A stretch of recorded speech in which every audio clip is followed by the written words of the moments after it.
Hi, welcome to another on-demand training from the Office of Online and Distance Learning here at Carson-Newman University. Today's topic is moderating quizzes in Canvas. Now, to moderate a quiz means that you can give a student extra time on the quiz. Let's say the Office of Disability Services has contacted you and you have a student that needs extra time. Or maybe you want to give that student more than one attempt at a quiz for some reason, and we'll look at that. And maybe you just need to give them a completely different date to take the quiz than everybody else. So let's begin. Okay, so here we are at our home page, and we're going to select quizzes. Now remember, it doesn't matter that the quizzes are not visible to the students. This is for your settings. You can have access to anything that's not visible to the students. So I've entered the quizzes, and here we've got quiz chapters on chapters 2 through 7, and it is a dated quiz. So let's take a look at some other settings in it. When I go in, yes, it's definitely graded, and there, it's a 90-minute quiz. And let's say we've got one student that needs another half time. Okay, so he needs time and a half on the quiz, and another one needs double time. And how do we do that? We're going to come up here in the upper right-hand corner and select Moderate this quiz. And we've got a few people here, and we see that we've been notified that Bill needs an extra half time on the quiz. And since this is a 90-minute quiz, do the math, that means he gets an extra 45 minutes. And we don't want to make the mistake of adding the 45 minutes to the 90 and putting that in here on the extra time on every attempt. We just want to put the 45 minutes in. Okay, so make sure you don't add, and let's go ahead and hit save. And we see Bill gets an extra 45 minutes.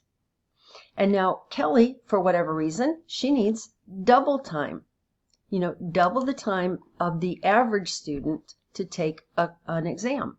So we're going to go extra time on every attempt for her, a whole extra 90 minutes, and save. So it's just that simple, excuse me, it's just that simple to give them extra time. Now, what if, let's say Diego here, he's notified us that he's going to have an operation and he will be out of commission for at least 6 days before he can take that quiz. Well, we don't want to allow him to take it before the other students, but we will allow him to take it afterwards. So we're going to go back to the quiz itself, and we need to edit this. And we see that this quiz is going to be due by February 15th at 11:59 for everyone. And if for some reason Diego doesn't have the operation, he could take the quiz in between there, right? But let's give him another whole week to take it. So we're going to come down here and add a different due date just for him. So we're going to select him, and then I have to click away from it because it popped back up for me to select another student, which I could have done. And we're going to select our due date. And instead of February the 15th, we're going to make it February the 22nd. Okay, and done. And it automatically puts the 11:59 in. If it's a different time for you, you would have to also change the time. And then we're going to go ahead and select Save. Now, what you'll see, I'm going to go back to quizzes because I want to show you this. When you come back to quizzes, now you see multiple dates. So you know that for whatever reason, there's multiple dates on that. Now, one last thing that we want to talk about quizzes and time. This quiz only had one attempt, okay, meaning once a student starts it, they've got to finish it within that 90 minutes. Now, every once in a while, there's technical difficulties. We've all been there, and we have a really good student, and that student comes to us and says, hey, you know what, I just started the test, I didn't even get a chance to get through the first question, and there was a lightning strike.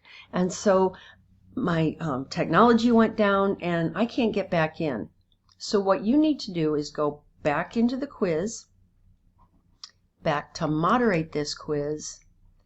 And let's say it was Natalie that came to you, and I'm going to edit Natalie, and I'm going to give her 1 extra attempt. Okay, again, you're not giving her 2 attempts, you're only giving her 1 more attempt because everybody gets 1. And so we see that she has 2 left because she didn't really do the first one, but that's still how you would do it. So what you would see there, if she's already tried the quiz, you would see that she would only have 1 left. I hope you've enjoyed today's on-demand training, and come back again soon.